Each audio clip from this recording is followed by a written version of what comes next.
नमस्कार बंधुरा एसएस दास किचेने आमी सुमिता आज निये एसेछि नतून एकटा रेसिपि। आज निये एसेछि तेल तेलापिया। ठीक जेभावे तेल कई रेसिपिटा आमरा करी ठीक सेइभावेई आज बानाबो तेल तेलापिया। चलुन रेसिपिटा देखे नेওয়া যাক। এখানে আমি দুটো বড় তেলাপিয়া মাছ নিয়ে ভালো করে ধুয়ে আঁশ ছাড়িয়ে নিয়েছি।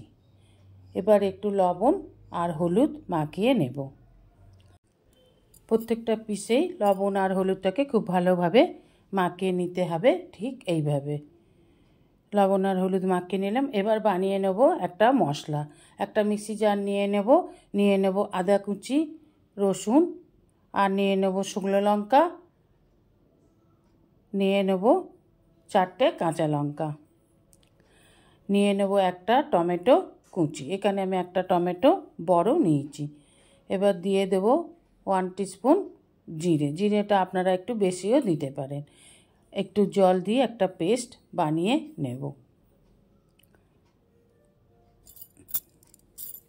এবার ওভেনে কড়া বসিয়ে দিয়ে দেব সরষের তেল। রান্নাটা সরষের তেলেই করতে হবে। তেলটা গরম হয়ে গেলে এবার একটা একটা করে মাছগুলোকে দিয়ে মাছগুলোকে ভেজে নেব।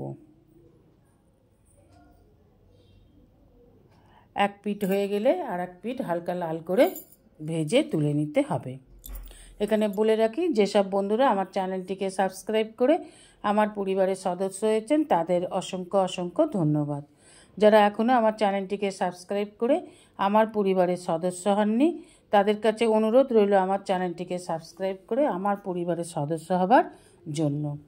পাশে থাকা বেল আইকনটিতে ক্লিক করে দেবেন যাতে নিউ ভিডিওর আপডেট সবার আগে আপনার কাছেই পৌঁছে যায়। মাছগুলোকে ভেজে তুলে নিলাম। তেল একটু বেশি লাগবে তাই এই তেলেই দিয়ে দিলাম ফোড়ন। দিয়ে দিলাম 2টো তেজপাতা। তেজপাতাটাকে একটু নেড়েচেড়ে নিয়ে দিয়ে দেব গোটা গরম মশলা, শুকনো লঙ্কা, গোটা জিরে। এবার মশলাটাকে একটু নেড়েচেড়ে ভালো করে ভেজে নিতে হবে ফোড়নটাকে। এবার দিয়ে দেব হলুদ গুঁড়ো, লাল লঙ্কা গুঁড়ো, গরম মশলার গুঁড়ো তেলের মধ্যেই দিয়ে দিলাম। দিয়ে দেব যে মশলাটা আগে দেখিয়েছিলাম সেই মশলাটা। এবার এই মশলাটাকে তেলের সাথে খুব ভালোভাবে কষে নিতে হবে। ভালোভাবে ভেজে না নিলে আদা রসুনের কাঁচা গন্ধ ছাড়বে। সেই জন্য খুব ভালোভাবে যতক্ষণ না রসুনের কাঁচা গন্ধ যাচ্ছে নেড়ে নেড়ে ভেজে নেব। এবার দিয়ে দেব পরিমাণ মতন লবণ। লবণটা দিয়ে এবার তেলটাকে খুব ভালোভাবে মশলাগুলোকে তেলের সাথে নেড়ে নেড়ে ভেজে নেব। এবার দিয়ে দেব মশলা ধোয়া জল। জলটাকেও একটু ভালোভাবে নেড়ে নেব মশলার সাথে। এবার দিয়ে দেব পরিমাণ মতন জল। আপনার গ্রেভি যতটা লাগবে অতটা পরিমাণেই জল দিতে হবে। আমার যতটা লাগবে আমি অতটা পরিমাণেই জল দিয়ে দিলাম। একটু ফুটে উঠলে দেখুন এবার ফুটে উঠেছে। একটু ফুটে উঠলে দিয়ে দেব আগে থেকে ভেজে রাখা মাছগুলোকে। মাছগুলোকে দিয়ে 2-3 মিনিট একটু ফুটিয়ে নেব।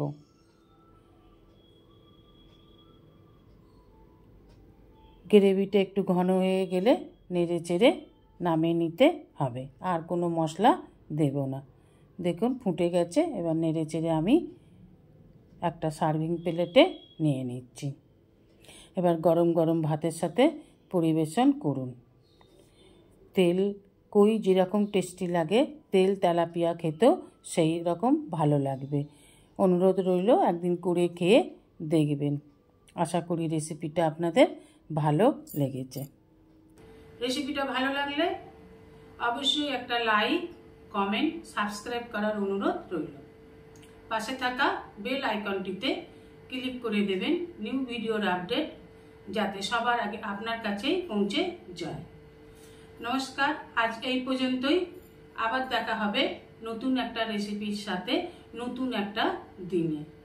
ভালো থাকবেন, সুস্থ থাকবেন, সঙ্গে থাকবেন। নমস্কার।